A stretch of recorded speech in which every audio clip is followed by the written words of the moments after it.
This is all about my model stuff. This is one of the reasons that I moved. I needed a room purely for model making, and you know, this is the behind me. That's kind of like my painting setup. Behind me to the right is more painting stuff, but also where I do my building. How many colors? About 150. Whoa. It's not just colors, it's sort of like filters and oils and all sorts of different stuff. I mean, you know, if I took the full range of colors purely for the area that I'm interested in, I think I'd be talking about 320. But I can also mix them, so you know, I can mix oils. So I don't need that many. Now, But here, Dennis, you wrote me a column on this, and you mentioned there's a very vibrant community around this, right? So, do you get to exchange ideas on what to mix and every little detail? Yeah.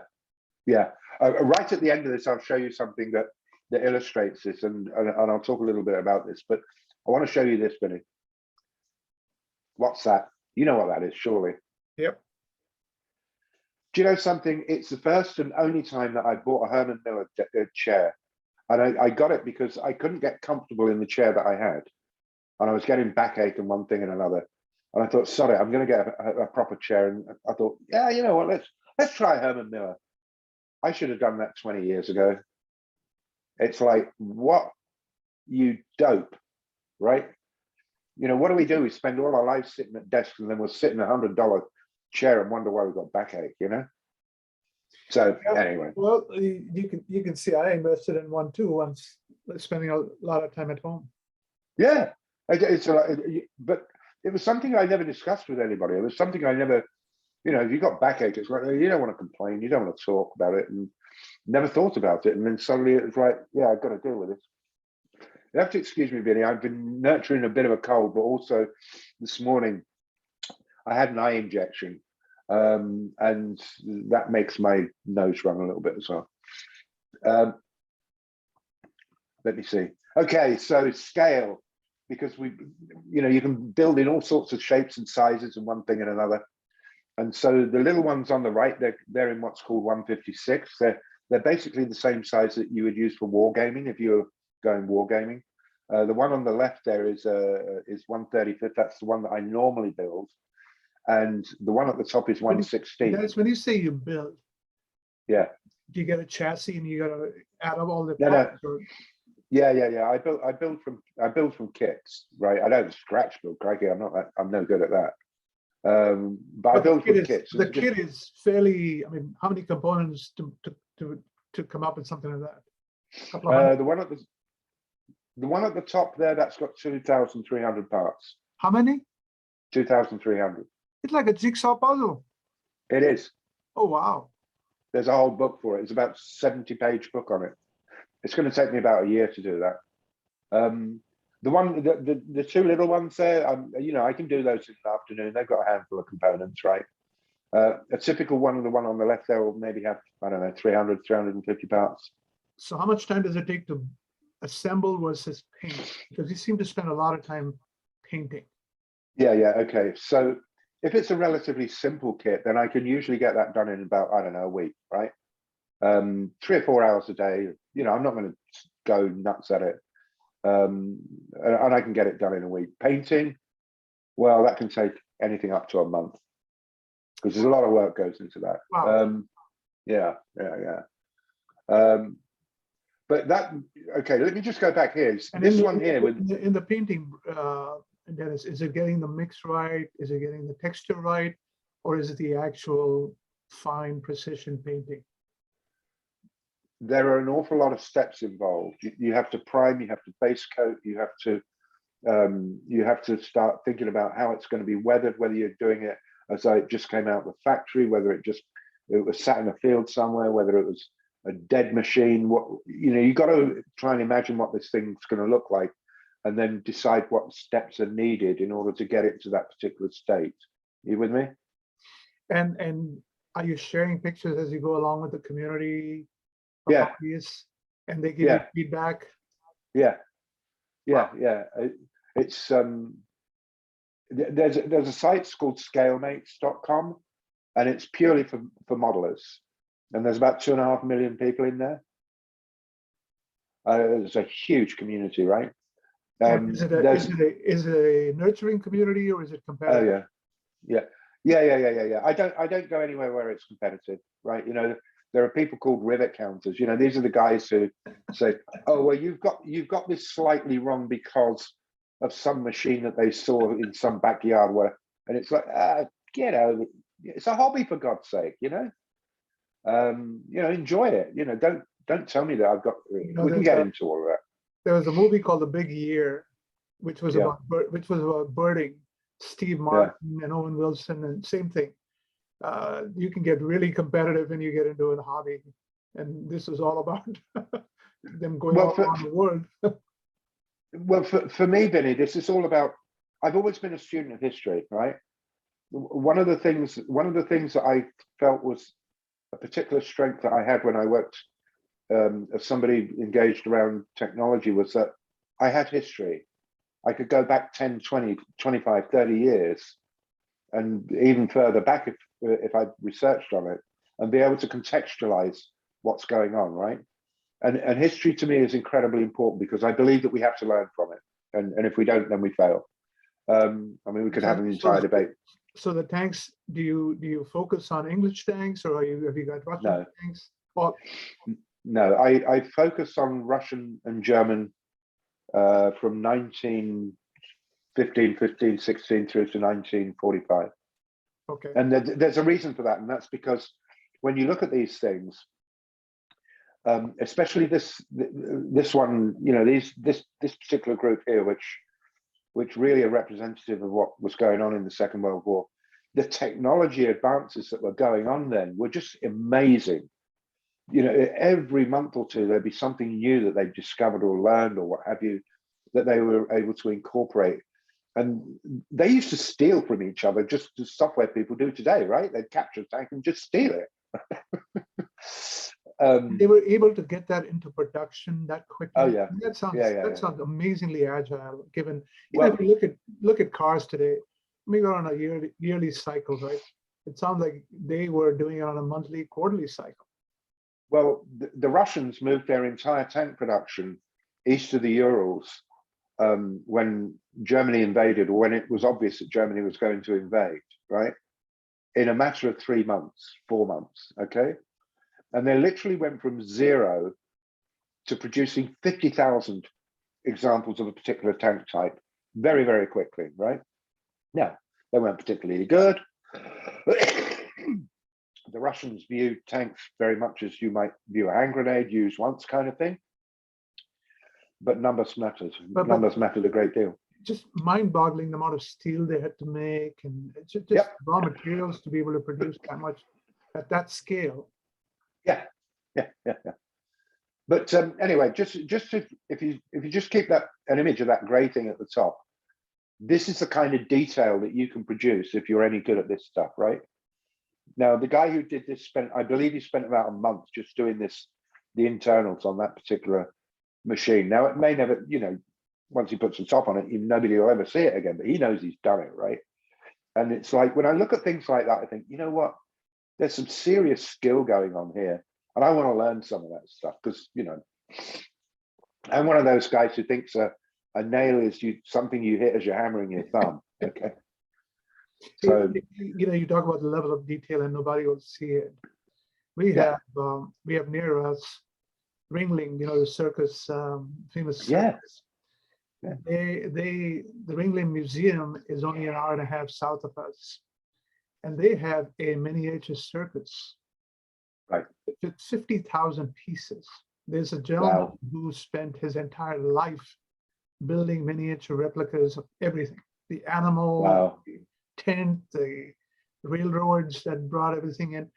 And there's one particular thing I saw a documentary with him where he says, you know, in one of these, I won't tell you where, there is a cashier, and in his desk, I've got a note which will tell you how many hours and how much it cost me to build this whole thing. But how the hell do you get to it? With these miniatures. Do you know, Vinnie, I've spent a lot of time the last year watching documentaries on TV, right? Or on replay or wherever you can find them. A guy that I watched the other night, a guy called George Daniels. Never heard of him before, but apparently regarded as one of the best pocket watch makers of all time.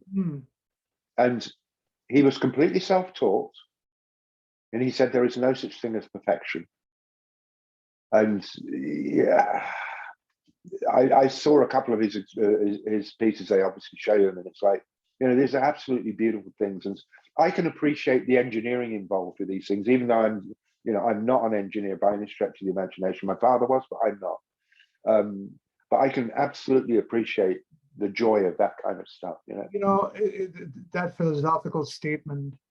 If you were to buy a Persian carpet and Oriental rug, there's always a flaw, a small, tiny flaw that you and I could probably not tell. And the philosophy is only God can make anything perfect.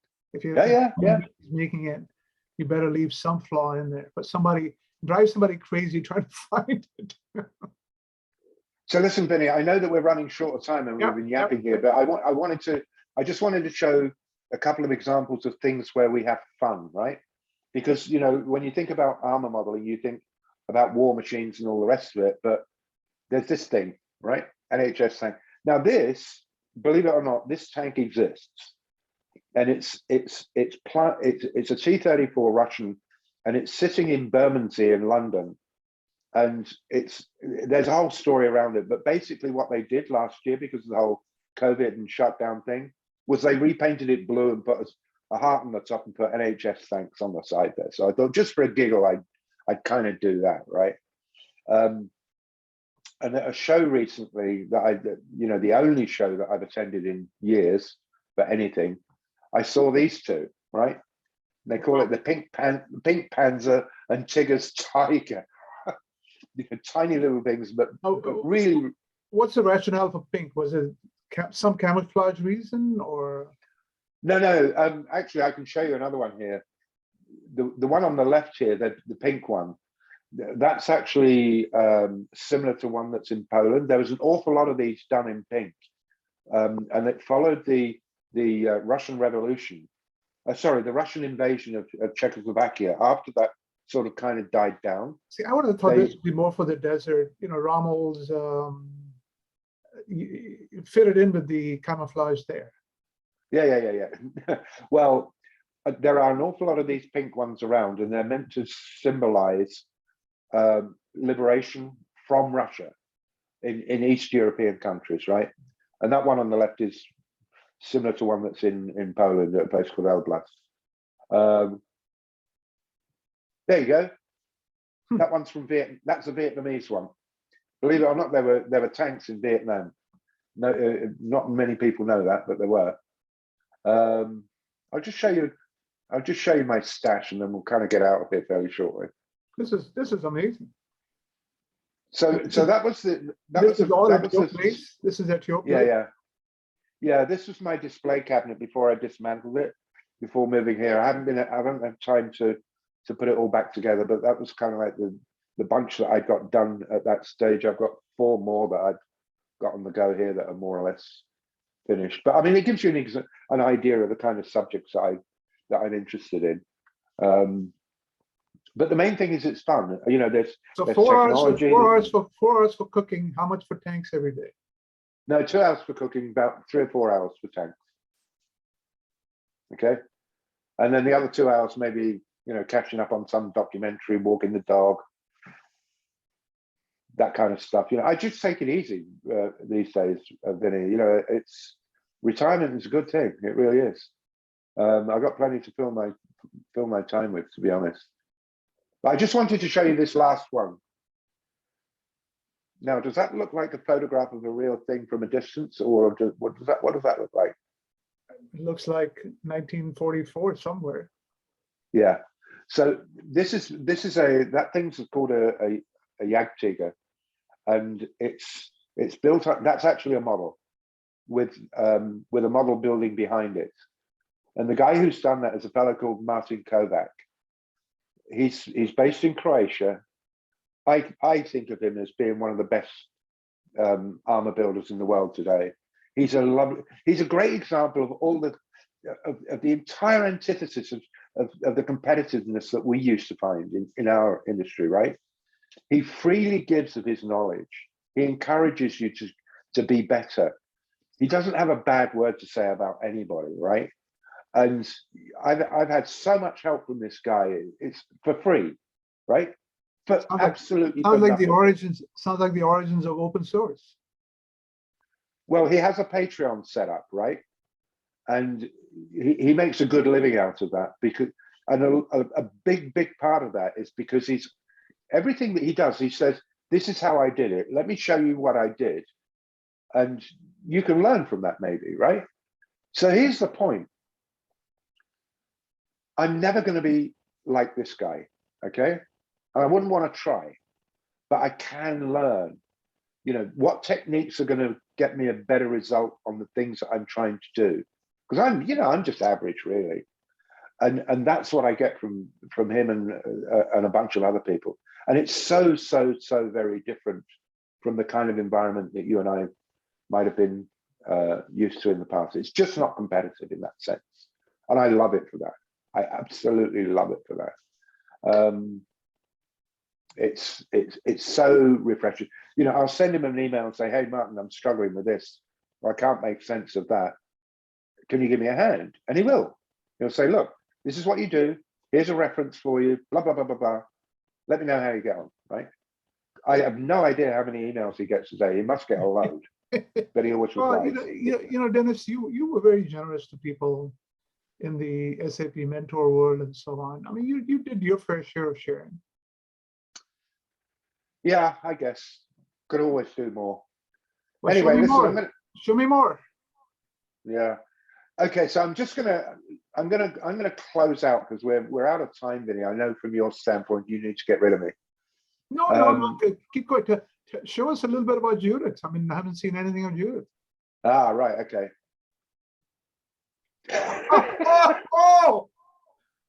Well, tell me the story behind this.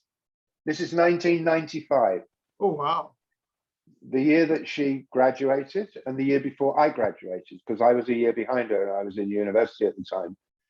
And yeah. What are the costumes? Those aren't costumes. Those are clothes I used to wear. She's in a university gown, right? I'm just in the clothes I used to wear, man. Oh God, you were a gypsy even back then, huh? Oh yeah. We had no money, right? She was doing crappy little jobs. I was doing bits and pieces of writing when I could, and I was at college and that. We had nothing, right? But I tell you what, we were happy.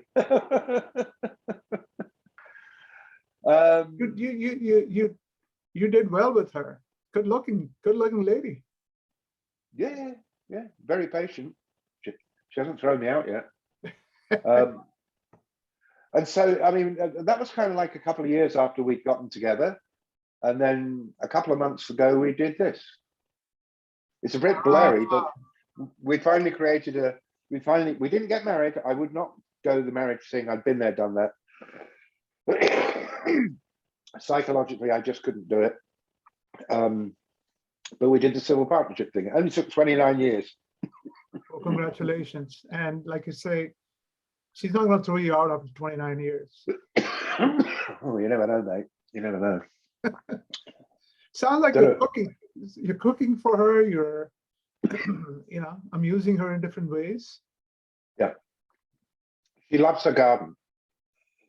And so, again, that was one reason that we moved, so that she could have a proper garden, because we didn't really have one at the other house. It was a mistake on our part when we bought it. But so she's got a garden. She's got a beloved dog, which I'll come to in a minute. And she's got a family, okay? So she can see her family anytime. At the minute, she's over at one of our daughter's houses. I think she's lecturing one of the sons, who's been a bad boy, but that's another story. Yeah, it's I'm nearly 60. Sorry, go on. Amazing what hard to believe you're retired. You sound busier than ever.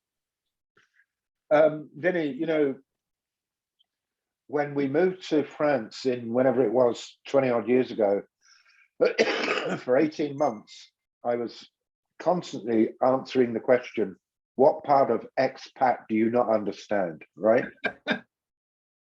and prior to retirement, a lot of people knew I was going to retire. Prior to retirement and immediately afterwards, and for the first 6 months, I don't know how many times I said to people, what part of retired don't you understand? Because people thought I was just going to come back, right?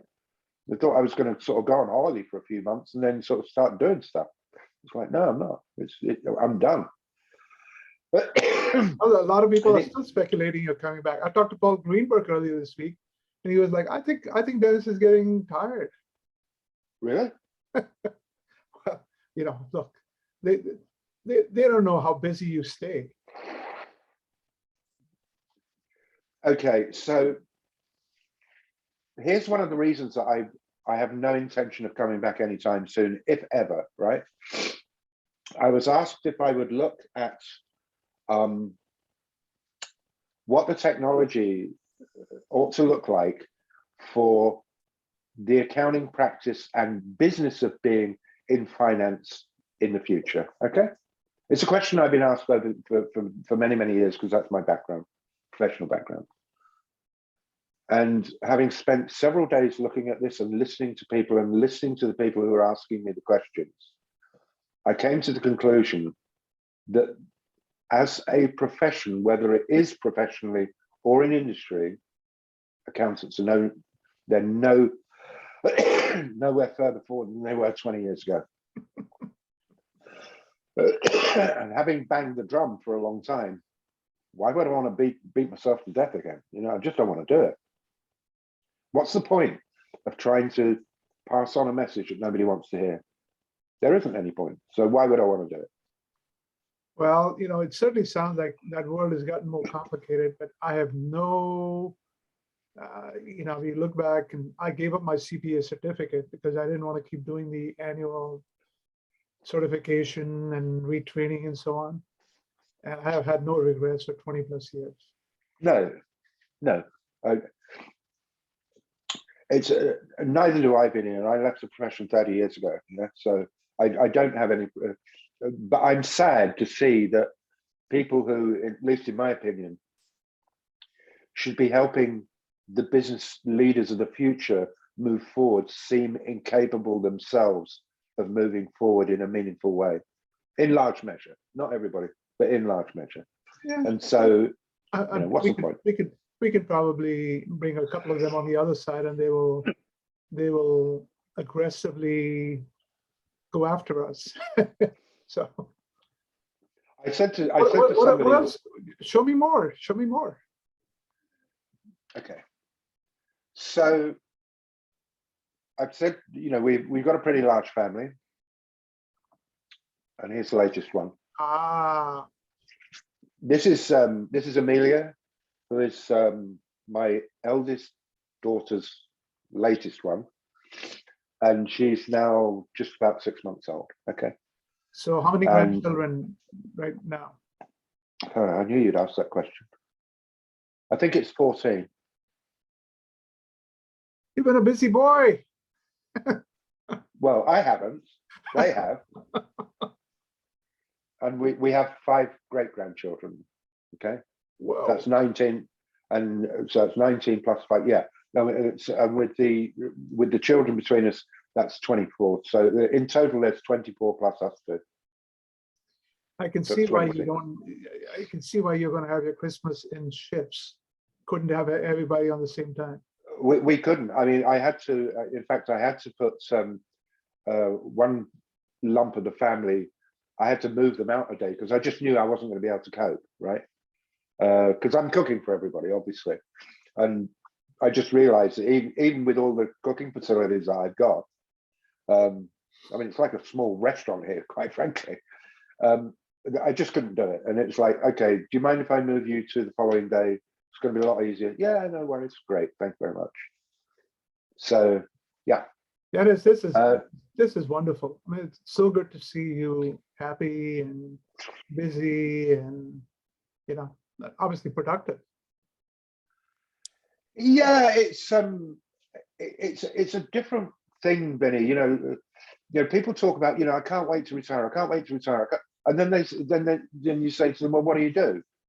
Oh, well, and they've no idea what to do. I mean, I always had a plan to retire. It's always, I'm going to do this, I'm going to do this, I'm going to do this. There are these things that I need to do, these things that I want to be able to do. And especially with the family, that I always knew that my timetable would be pretty full, to be honest. I mean, preparing for this, you really ate into my time, dude. Oh, wow. Oh, wow. Yes, this is your walking companion. Yeah, this is Mabel. Wonderful little dog. As with all our dogs, a rescue. And she helps keep us going, Vinnie. She's a tiny little thing, but these things they're terribly active, right? And if you don't get out the door quick, they're going to yank you out the door. So yeah, this is the last member of the family, and everybody loves her. I'd rather be anonymous or relatively anonymous. I'd rather be in communities where I can see that there's genuine support for others, and where the BS is at a very, very low level, rather than fighting out these culture wars, which to me are dreadful. Amen to that. Any final thoughts, Dennis? You were starting to talk about philosophically, what's different? What's different between worrying about when you were working and worrying about other things now? Okay, so if you're a business leader, and especially if you're in the C-suite, and I count myself as having been in the C-suite doing what I was doing before, then when you get up in the morning, you check your cash balance, you check the receivables, check your payables, check the pipeline, that kind of stuff, right? When you're retired, you get up in the morning and you check that you've got all your teeth.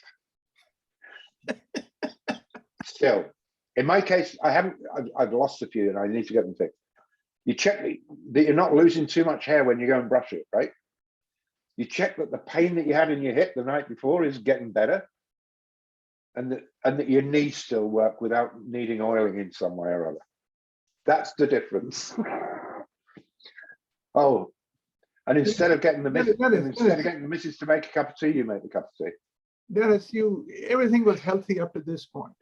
You talked about the wonderful food you're cooking, all the walks you're taking, and all that. Come on, Vinnie. Listen, I'm the wrong end of 68 going 69. I know that I'm on that downhill slope, right?